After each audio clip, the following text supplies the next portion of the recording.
তো hello guys, আমি রাত করে কেন ভিডিও আপলোড করি, দিন করে কেন করি না, তোমরা ভিডিওটা দেখো শুরু থেকে লাস্ট পর্যন্ত, তাহলে বুঝতে পারবা।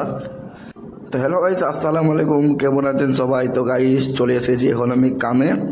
আর দেখতে পাচ্ছেন এখন আমি আছি প্যারাপুটে। আর কি কি করব তোমাদেরকে সব দেখাবো গাইস, ঠিক আছে? দেখতে থাকুন।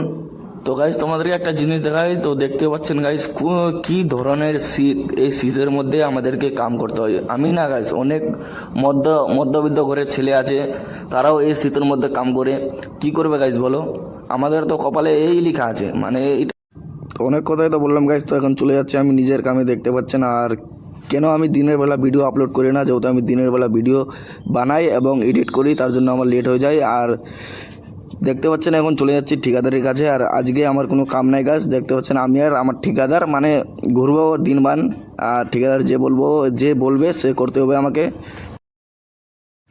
তো এখন চলে যাচ্ছি গাইস আমার বোনের কাছে, দেখা যাক আমার বোনে কি করছে। হাফ আসছে। তো কাকা কেমন লাগছে তোমার কাম করতে এই শীতের মধ্যে? ভালোই লাগছে। আর কেমন লাগবে কাকা? তো কামটা কেমন মন লাগছে তোমার কাম করতে? কাম করতে ভালোই মন লাগছে, ডেলি কাম করতে মন লাগছে। এটা আমার কাকা দেখেন, এটা আমার নামটা কি তোমার কাকা? এলা আলী। হ্যাঁ হেলাল হেলাল কাকা, এটা দেখতে পেলেন। তো ঠিক আছে গাইস, বাই বাই, আর দেখা হচ্ছে কালকে নয়া ভিডিওতে।